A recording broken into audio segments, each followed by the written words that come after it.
evening, Krauser maniacs. This is me, Nick Krauser, walking around Shevchenko Park in a light drizzle on a Saturday afternoon.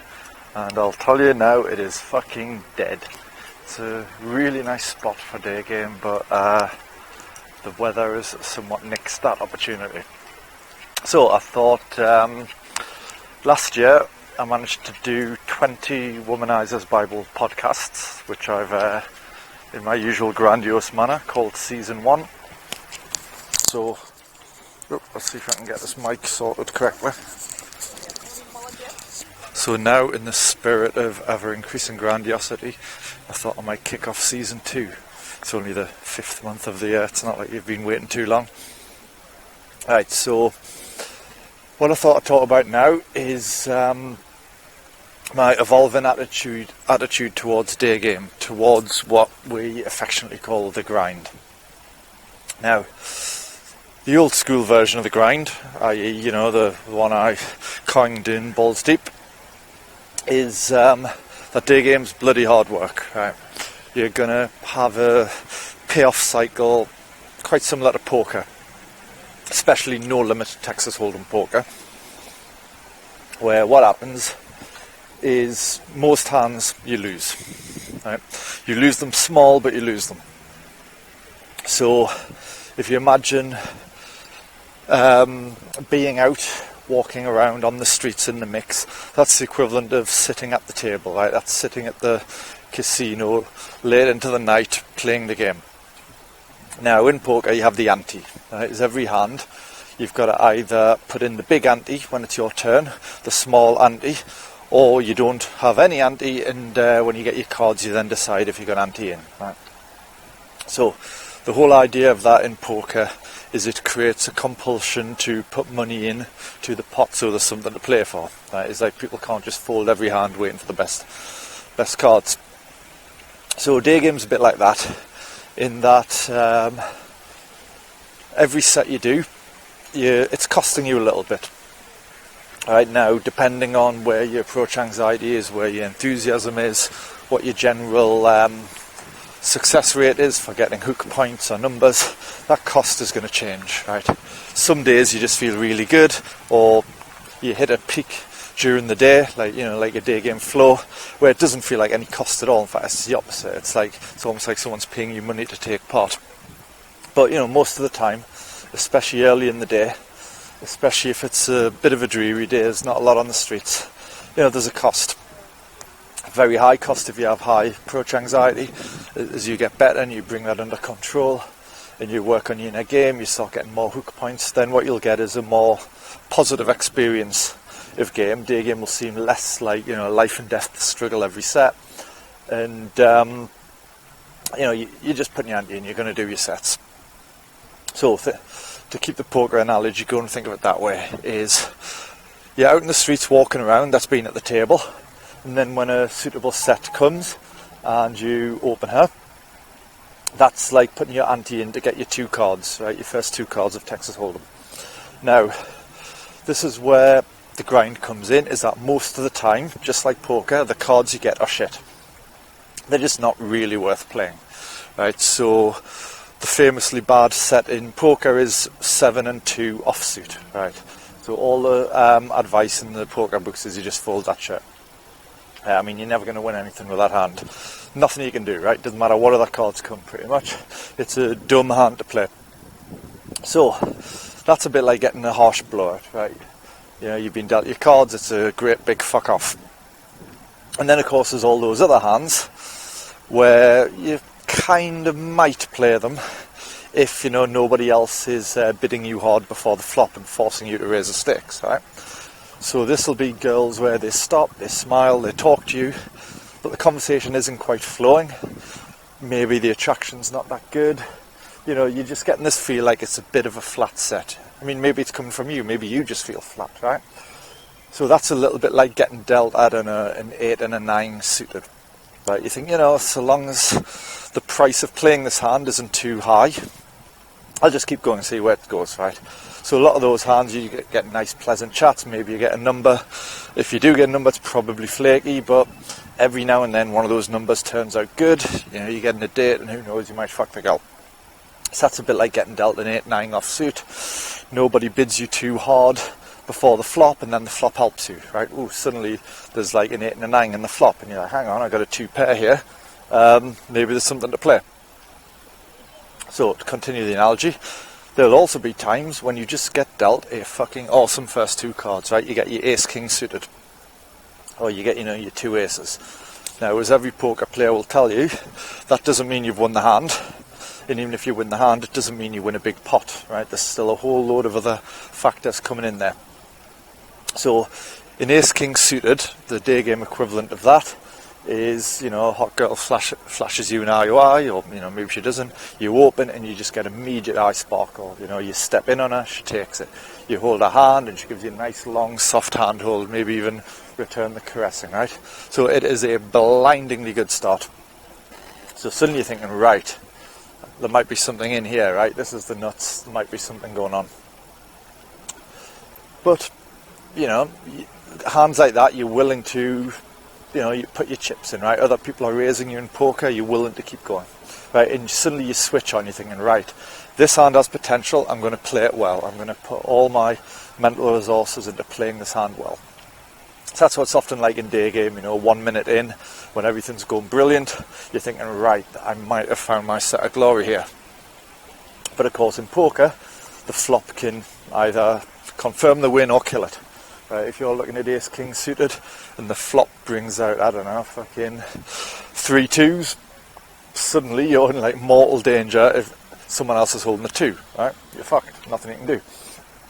So sometimes you'll get that, and in Kiev is famous for that, is you'll get all these amazing fucking sets, looks like it's going absolutely brilliant, and then the flop, as it were, you know, the bit where you go for the number at the end, or the bit where you send your first ping after the number, suddenly it's like, I'm married, I got a boyfriend, I'm only here for a day, I'm leaving in 2 hours, or, you know, she gives you the number, it seems great, you send her a ping, and she just doesn't get back to you, right? So that's like the day game version of the flop hurting you. And there's nothing you can do, right? And this is why I wrote that piece recently called Inshallah, where all you can ever do is your best. You know, put out your best game, put yourself in the mix, work your sets to the best that you know, and after that it's in God's hands.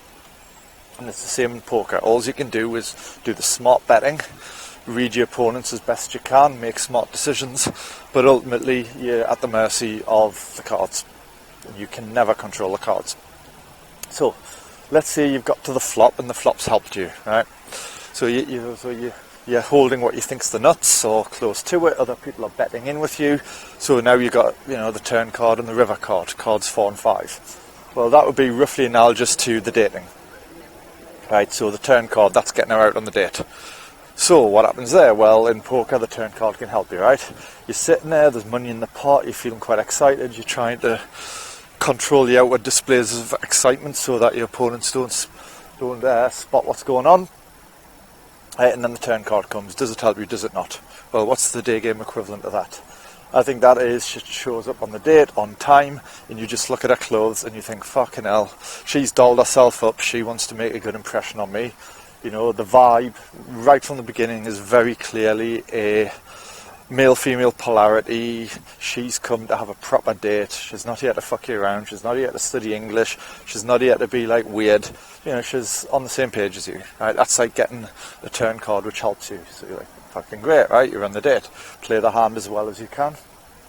Bet as well as you can. You know, you got to withhold looking too excited about it, just like poker. Right, now you get the river card. This is where you're pretty much going to find out if you're winning. So that card gets turned, and that's the extraction. That's getting the girl home. And again, it can go well, it can go bad. It's never fully within your control. All you've done is pilot yourself to this position as best you can. So then you get her home, and what happens? Oh, she's on the period, right? Or, no, I'm not that kind of girl. Or, no, it's LMR. No, I won't do this until I get married. Right? That's where the turn card, the river card has fucked you. But, you know, a lot of the time, if you've got that far and you've still got a really strong hand, doesn't really matter what the final card is, you've already won. And again, that's a lot of the girls, right? By the time you get her home, it's already in the bag, right? So that's the poker analogy, and I think it works a little bit better than the grind analogy, but you'll hear poker players talk about the need to grind it out, right? You've got to sit at that table long enough, you've got to protect your chips while you're there, so that when you do get dealt, the ace king suited, you're ready to act on it, you have the enthusiasm, you're mentally alert, you recognise the chance, and you know how to play the cards all the way through to the end. And you also know, crucially, that if the rest of the cards don't help you, you know when to cut your losses, even though it means perhaps leaving a bunch of chips on the table, right? You don't throw the good chips after bad. Right, so that's a rough kind of overview of the sort of grind and poker mentality. Now, what I'd like to share now is a change in my mindsets which has happened. It started, I'd say, early 2015. It took me a while to realise it.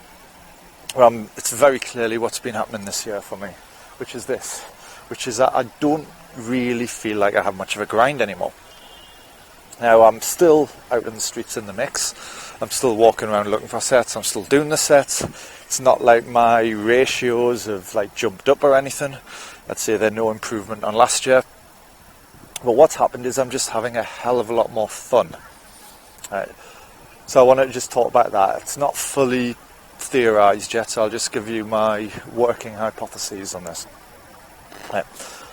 You'll all be familiar with the idea that you have to have outcome dependence, right? Freedom from outcome. So, as I believe Tyler from Real Social Dynamics calls it, he says the best game is intent plus freedom from outcome. Now that sounds a bit like square in a circle, doesn't it? But like most apparent contradictions in game, it's not.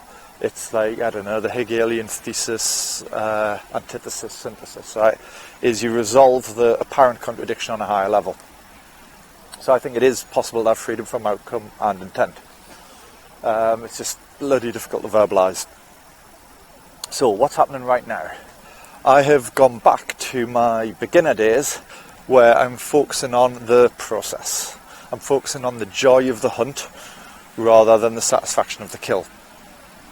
Now this might surprise you guys, I don't know if I've written about this before, but I was never into game for the sex. That was never a very big motivator for me. I'm not a horn dog, I don't have a particularly high sex drive. And to be honest, after I fucked a girl a few times, I lose all interest in her anyway.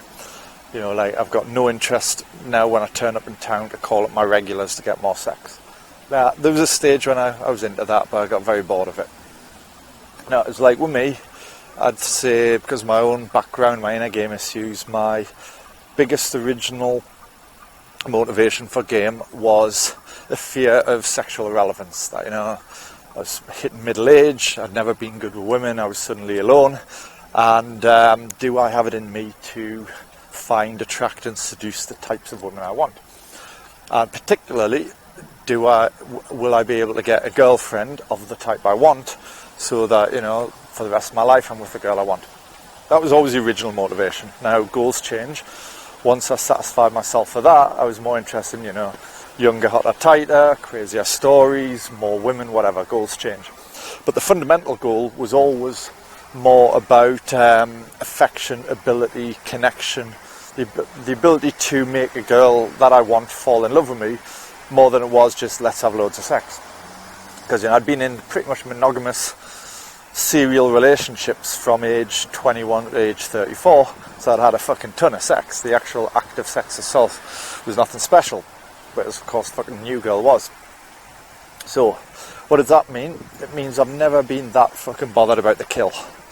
Is when I fuck a new girl, it's an ego payoff, right? It's not a sexual gratification payoff, it's an ego payoff. It's like, I won, I was able to do this, I had a plan, I did what I needed to do, and then I saw success. That was the kind of payoff I used to get in closing new girls, rather than, the sexual gratification, the release of shoot my bolt. So that would also mean that quality was incredibly important to me. Is if I'd bang an 8, then after I'd banged her, go to the bathroom, sort myself out, I'd look at myself in the mirror, and it'd be like that scene in American Psycho where he's flexing while he's fucking the girl. Very self-absorbed, but it was well done, mate, pat yourself on the back. It was an ego thing, right? Whereas if I fucked a 6, I'd just feel grotty. It would feel like I've eating a McDonald's cheeseburger at like 2 a.m. You know, like I'd be regretting it by the first bite. You know, feeling just a strange compulsion to do it. So that mentality was always that it's not about the sex itself and the outcome. The outcome that I was dependent on was ego-based, not sexual release-based. So what's happened, because I've fucked like tons of girls now, and now I no longer get that much of an ego boost when I fuck a bird. It's kind of good, but I'm like, nah, well, you know, I'm still the same man, no big deal there. So what's happened, and this was round about from the end of 2014, when I basically achieved all my goals in game. It just simply became a point of like, well, I'm standing on the mountain now, I've done that, right? What's the big deal of just going climbing another smaller mountain? Big fucking deal. So for 2015, that robbed me of a lot of my motivation. Like, the obsession was gone, the outcome dependence was gone, you know, the ego-based outcome dependence, and I was more like on autopilot. It was like, you know, if you see like The Walking Dead or Dawn of the Dead, those zombie movies, you get the zombies kind of walk around the shopping mall going like that, because their brain, now that they're zombified, is just relying on past patterns, right? Because they used to walk around the mall all the time when they were alive. I think that was George Romero's, you know, trying to make a joke about consumerism and that, right? About, you know, Americans being mindless zombies walking around the mall. Well, 2015 for me, a lot of the time day game was that, right? I was like a fucking day game zombie wandering around the streets going without my heart in it, just doing it because I'd spent the last like bunch of years drilling myself to do so. So I tried to solve that in 2015 just by doing stupid stuff, by pulling super fast, by doing really crazy things in set, you know, by trying to drag girls home in like 20 minutes in the middle of the afternoon. And it was just an attempt to basically spike my state. It was like taking bigger hits on the crack pipe to try and get over this sense of play anyway. Now that was a transitionary period, but in 2015 it was a bit odd. But what it means now, 2016, is I think I'm over that, and I'm really enjoying my day game again. And I think this is the reason why, is the freedom from outcome is there. I'm free of the sexual gratification, or pretty much always have been. I'm now mostly free of the ego gratification. I mean, anyone who knows me knows I'm egotistical, but not about this anymore. I'm egotistical about other things, like close the girl and fucker related. So that freedom of outcome is there. And because I'm kind of reconciled to this, but also crucially, because my day game is good enough, it means now day game is just fun. It's a bit like playing poker with somebody else's money, right? But where you get to keep the pot if you win, and if you lose, well, someone else takes the bill. You know, it's like, I don't know, it's like being a Jewish banker or something. You know, like, of course you're going to play in the casino. So now what happens is I'm walking around, and what makes day game fun for me? Why is the process so much fun? Well, you know, I'm free from any concern about the kill. I mean, okay, I'd rather fuck girls than not fuck girls, sure. But last year I had 22 near misses. I had 22 girls either on my bed or almost on my bed. You know, my fingers in their pussy, my dick out, whatever. 22 different girls walked out without getting fucked, right? That has a kind of anaesthetising effect on your outcome dependence. It gives you a bit of that inshallah. So now it's like, what would I say? I'd say, now this will sound weird to anybody who's still at the like every notch is precious stage, but now if I just know the girl wants to fuck me, that feels like the major part of the win. That feels like 80% of the win. Whether or not she actually does fuck me, I just think, well, that's not really in my control anyway, you know. If she's married, if she's got a boyfriend, if she leaves town, if she's on her period, if she just freaks out at the last minute, that's kind of neither here nor there. Right? The important thing is the mental game was won. Right? The day game was won. The seduction process was won, in that I was able to go up to this stranger who I really fancied and get her into a position where she wanted sex. Right? Where even when she leaves my room unfucked, she's going to go home and rub one out thinking about me. Right? Now, is that ego coming out again? Probably. But it's that. Oh, what would be the example? Because I don't have any notes in front of me. I'm just walking around the park in the rain. what's this? Like when I do day game now, for example, I mean, I get way more hook points than I used to. I get way stronger reactions on the street, more ice bars, more brain fry, all these sorts of things. So the actual set per set, I'm having more fun.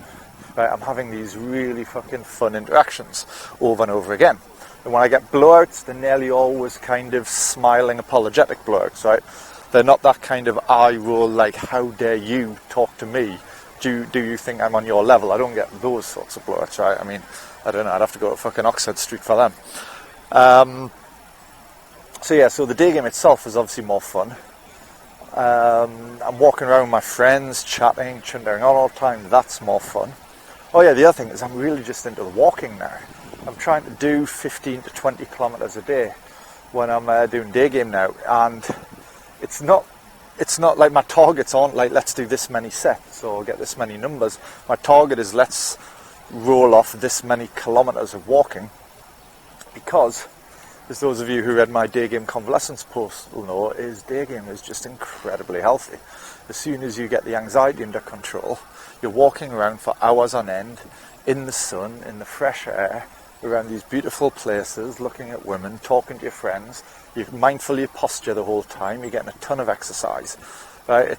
I was just out with Jimmy for a week in Warsaw, and he's got some sort of digestive complaint, but basically walking around 15 to 20 kilometres every day for a week, it just all cleared up. Right? There's something tremendously healthy about walking. So that helps with the outcome dependence. There's that old phrase, right, that golf is a good walk around. I suppose you could say day game is a good walk around as well. But the walking is a huge part of it for me now, walking around these cities and just enjoying it. I mean, I'm looking around, it's only a light drizzle now, but maybe I should touch a photo of this, but it's absolutely beautiful, this park. So, again, this just makes the process less of a grind, right? That was the original purpose of this talk, is that, well, what is the day game grind, and I guess how do you get beyond that? So now the thing with day game grind is in the beginning you just got to grind, right? Because your game's not good enough to have so many pleasurable sets. Maybe aesthetics not good enough to make the girls fancy you. Maybe you fuck up your sets. Maybe every lay's precious, right? If you've only been laid 15 times your whole life, if you're only getting laid 5 times a year off day game, then it's not as easy to let that near miss girl walk out without tumbling into a meltdown, right? So I'm not saying to the beginner guys or even intermediate guys, I'm not saying the